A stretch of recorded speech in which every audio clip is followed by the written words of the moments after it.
林とも言いたいです。今回は3月27日の23時からね、日本ではリリースされる AI リミット無限騎兵を先行プレイね、させていただきましたので、そちらをね、レビューしたいと思います。現状ね、20時間弱ぐらいね、プレイしたんですけど、結論から言うとね、だいたい4500円とか5000円前後で買える、めちゃめちゃね、コスパがいいソウルライクのゲームだと思いました。このゲームはね、センスゲームスさんっていうね、スタジオのデビュー作なんですけど、インディーゲームのね、会社さんが作った、かなりね、やってみるとわかるんですけど、フロムゲーですよね、をかなり意識してて、ストーリーとかね、世界観とかめちゃめちゃ、フロム好きなんだろうな、みたいな、ソウルライク意識してんなってのがすごい伝わるゲームになってます。で個人的には、ちょっと他のゲームとかのね、間が空いたんで、ちょっとつなぎ的な意味で軽くね、やってみようかなと思ったんですけど、思った以上に面白くてかなりハマりまして、普通に10時間とかやったら一周クリアできるかなと思ったら全然ね、クリアできなかった。シンプルにマップがね、結構探索もできるし、NPC のイベントとかね、やり込みもね、いっぱいありますし、マップの探索とかね、すごいね、時間が解けます。経験値稼ぎするためにマラソンね、したりとか、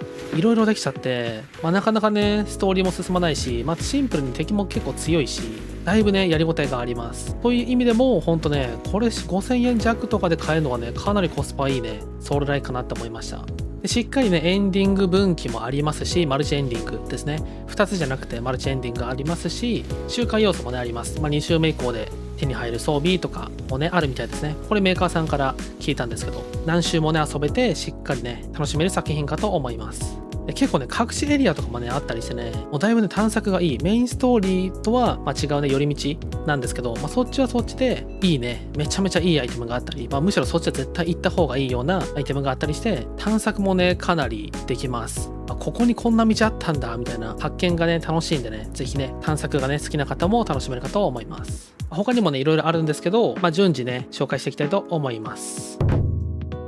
さっきも言った通り、マップ探索がめちゃめちゃね、楽しいです。で、序盤の方はもちろんね、マップは結構ね、入り組んでなくて、割とシンプルめなんですけど、だんだん中盤とかね、終盤とか進んでいくと、マップがね、若干ね、入り組んだりしてて、で、上下の、ここ落ちれて下に降りれるんだとか、いろんな道があったりしてね、探索がね、より楽しいです。ただ、複雑すぎず、いい感じにマップがね、探索も楽しくなってきますし、でそこでね、いい具合に敵が強いんだよね。ぬるゲーすぎず、敵も強いし、で、その強くなっていくスピード感、ぶっ壊れ武器がね、序盤からすぐあって最強なれるとかないです。強いんだけど、全然ぬるゲーになんなくて、そこのバランスがね、絶妙でね、めちゃめちゃいいなって思いました。で、探索はしてればね、行けそうな場所はね、全部行けばアイテムは結構集まるし、そんな場所あったんだとかね、気づくし、だいぶね、ソウルライクをね、意識してるだけあってね、敵の配置とか、そういうギミック、初見殺し的なギミックはね、そんなになかったですけど、そのかがり火ですよね、休憩ポイント、少子って言うんですけど、そのね、休憩ポイントの距離感とかもめちゃめちゃね、ちょうど良くて、バランスめちゃめちゃいいなって思いました。だから鬼畜すぎず、ぬるゲーすぎずの絶妙なバランスがね、デビュー作のゲームにしては、ほんと作り込みというか完成度高いなって思いましたね。今のところ、その雑魚敵からのレアドロップの武器とかはね、確認できてないですけど、強化素材とかね、いろんなアイテムも落としたりしますし、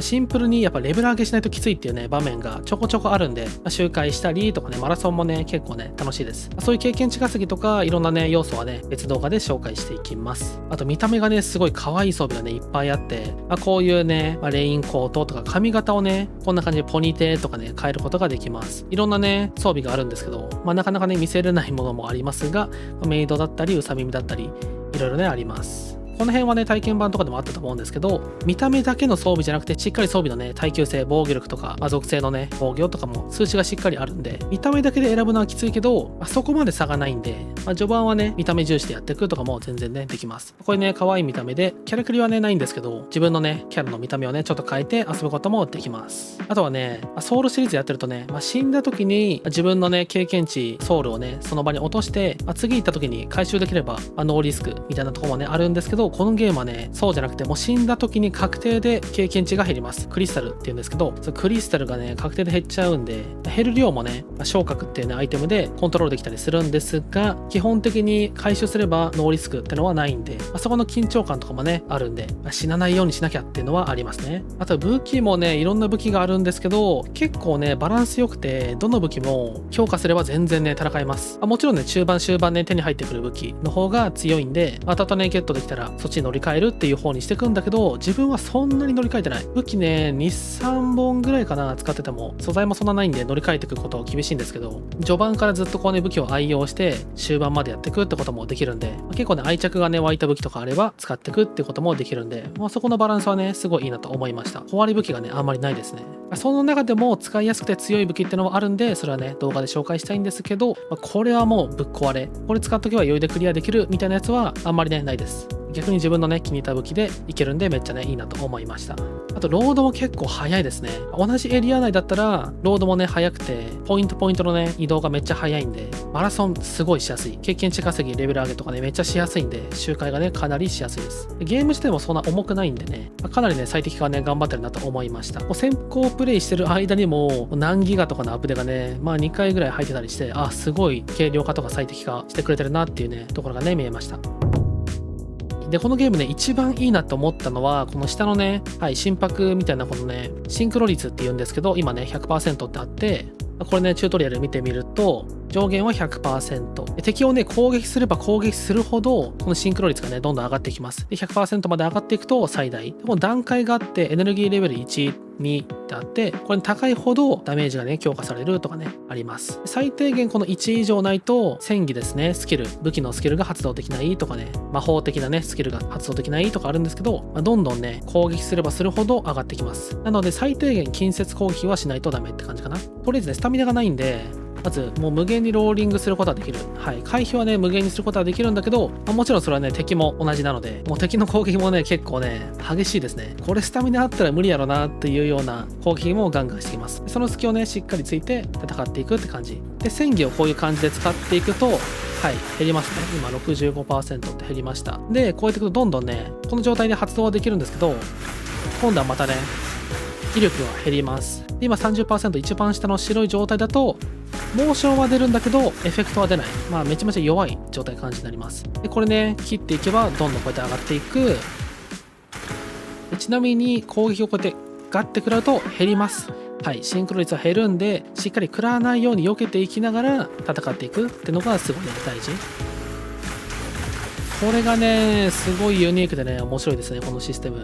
リスクを冒して戦えば戦うほど火力が上がっていく。戦うほどっていう表現ね、すごい再現ないみたいな感じありますけど、戦うほど段階が上がっていって、1、2、3とレベルがね、上がっていけば、最大火力で戦える。そのね、ゲージまで持っていって、レベル3まで持っていったりしてから、スキルを使うのか、早めに使うのかみたいな考えながら戦闘中で戦っていくっていうね、駆け引きもね、すごいね、楽しいです。このシステムはね、めちゃめちゃユニークで、初めて見たんですけど、このシステムめっちゃね、いいなと思いました。でグラフィックはこのゲームね、アニメ調なんで、コードベインとかね、そういうゲームっぽいなと思った人多いと思うんですけど、そういう感じにアニメ調でね、だいぶ動作軽いかな。やっぱ、フォトリアルな感じじゃないんでね、動作はね、軽いかなって思いました。で、フレームレートもね、安定してね、100以上とかね、かなり高く安定しますし、グラボ4090とかすごいいいやつ持ってたら、もう140、160とかいくんじゃないかな。めちゃめちゃね、滑らかに快適に遊べます。で、こんな感じで、例えばね、屋上とか来ると、辺りがね、見渡せて、ここはだいぶね、荒廃してますけど、こういうね、綺麗な場所に来ることができたりして、すごいね、グラフィックいいじゃんっていうように感じます。すごい青空でみたいなエリアは今んとこね、確認してないですけど、終盤ね、この先あるかもしんないけど、めちゃめちゃね、綺麗な場所みたいなのは今んとこないかな。やっぱストーリーね、世界観上ね、こういう崩壊した文明が崩壊した後の世界みたいな感じなんで、かなりこういう世界観がね、好きな方にはぶっ刺さるかと思います。戦闘中もね、エフェクトはね、いっぱいあるんですけど、それはね、今後ね、確認してもらえればと思うんですが、いろんな武器のね、エフェクトがめっちゃかっこいいんでね、新しく武器をゲットした時の楽しみみたいなやつはすごいね、あります。でいろんなね、可愛いね、NPC キャラね、これもね、あまり見せられないんですけど、NPC キャラね、いっぱいいるんで、このキャラ可愛いみたいなキャラね、結構います。ぜひね、推しキャラをね、探してみてください。あと音とか BGM とか効果音に関してなんですけど、BGM は普通かな。特になんかすごいこの BGM かっけーみたいな、ボス BGM かっけー的なのはあんま感じなかったかな。戦闘中は。特に普通って感じでしたね。で、効果音とかも、これはね、賛否分かれますけど、ちょっとこう殴ってる爽快感が少ないかなっていうのは感じました。斬撃なんだけど打撃音みたいな感じで、でもこれはこれでね、すごいいいんですけど、武器によってもね、結構効果音は違うし、で欲を言っちゃなんだけど、モンハンみたいな効果をもっとこうね、爽快感、ザクザク音があるような効果音だったら、よりね、いいなとは思いました。ここはね、個人差あるんで、好みだと思うんですけど、個人的には爽快感がね、もうちょいあればいいかなって感じました。一番良かったのはね、ボイスですね。ほんとね、フロム、ダークソウルとかみたいな感じで、NPC がね、喋る言語はね、全部海外の声優さんがやってて、その英語のボイスがね、めちゃめちゃいい。世界観ほんと雰囲気に合ってるし、そのフロムゲー風のね、雰囲気すごい醸し出してるし、かなりね、幼い女の子のキャラとかいろいろいるんですけど、演技力とか、もうボイスめちゃめちゃいいなと思いました。ぜひね、しっかりね、イヤホンとかヘッドホンとかで聞くと、よりね、楽しめるかと思います。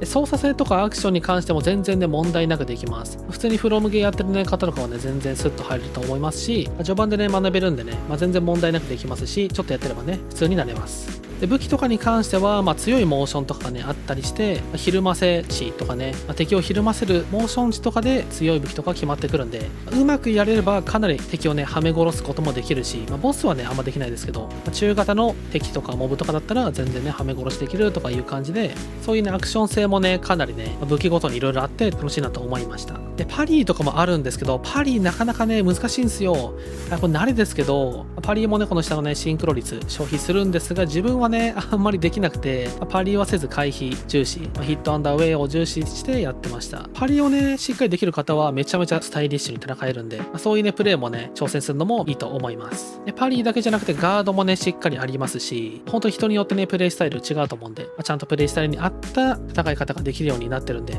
それを本当ねもう戦闘中にリアルタイムに切り替えることができるんで、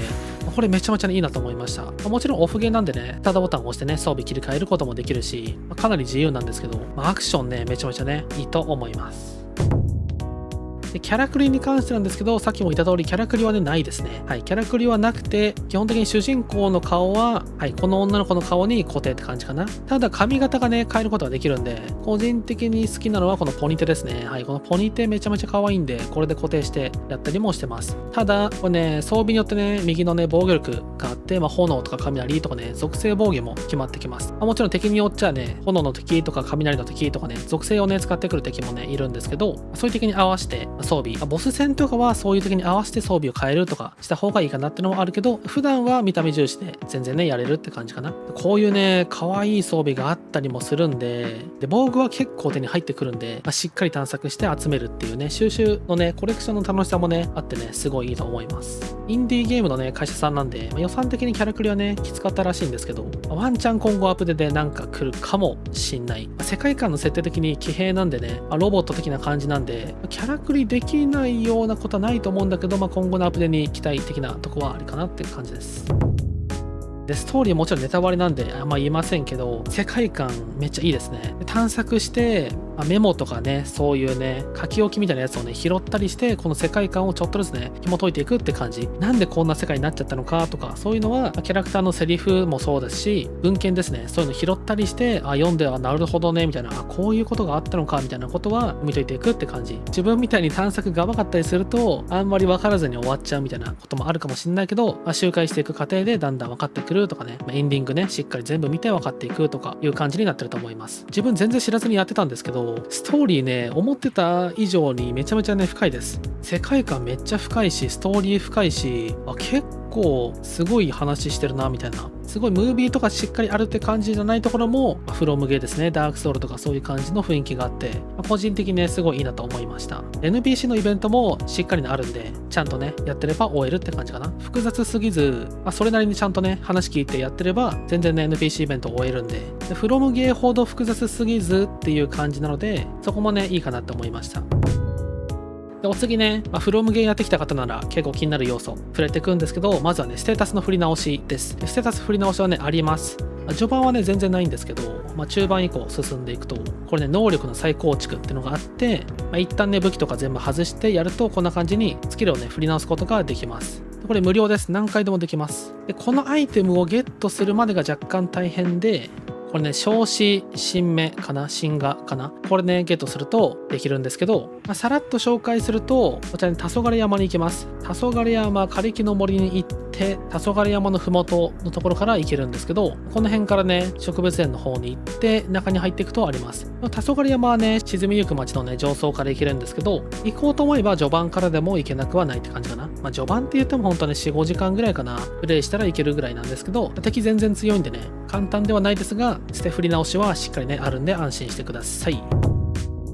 あとはね、周回要素とかやり込み要素なんですけど、さっきも言った通り、装備とかアイテムはね、引き継ぎ、全部じゃないと思うんですけど、ある程度はね、引き継ぎで2周目に行けますと。で、2周目限定で手に入る装備とかもあるんで、これはね、周回するしかないという感じ。おそらくエンディング分岐、ラスボス倒したら、これとか、そういうのもね、あるんじゃないかなって感じですけど、メーカーさんにね、聞いた感じだと、そういう要素がしっかりね、あるみたいです。なので、エンディングね、いくつかあるんで、しっかり全部ね、回収して、こんなかっけえ武器あんのかいっていうので、俺強えができるみたいなのができそうですね。他にもね、やり込み要素と言ったら、しっかりね、NPC イベントを回収するとか、装備ね、全部集めて見た目をね、着飾るとかね、いうこともできるんで、そういう意味ではね、本当にやり込み要素いっぱいありますし、周回もね、楽しめるんで、もうじっくりね、もう数十時間、100時間とかね、楽しめるゲームを4、5千円で買えるのはかなりコスパいいんじゃないかと思いました。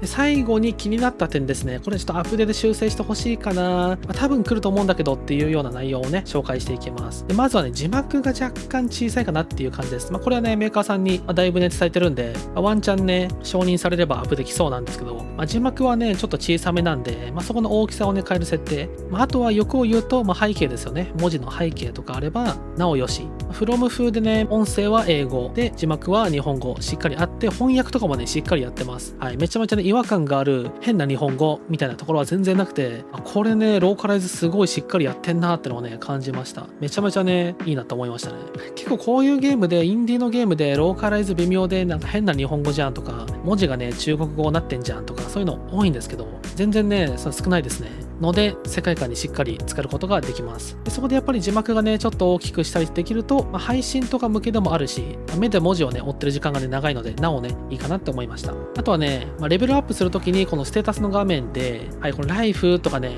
このね、STR とか DEX とかね、ここら辺はね、いろんなゲームやってる方はわかると思うんですけど、筋力とかね、敏捷性とかね、こういうところを、日本語表記だったらよりね、わかりやすいかなと思いました。敏捷とかね、筋力とか、HP とかね、これもちろんね、四角ボタンを押せばね、X ボタンを押せば説明がね、全部見れますけど、よりね、わかりやすいかなってのは感じました。あとはね、このゲームね、一番最初に残念かなと思ったのは武器ですね。この武器に関して、こんな感じに、技量系だと脳筋系の武器がね、装備できないと思うんですよ。で、フロムゲーだと装備はできて、モーションも確認できるけど、火力はね、出ないっていう感じなんですけど、このゲームね、能力が足りないと装備ができません。ということで、モーション確認もできないし、これを装備した後で、ステータスをね、振り直して、火力の伸びとかもね、確認できないし、そういうちょっとお試しがね、気軽にできないってとこはあります。もちろん一回ね、ステータスを振り直して装備してってやればいいんですけど、手間がね、若干かかるんで、とりあえずゲットした時点で、一旦装備して、見た目こんな感じかとか、モーションいいじゃんとかね、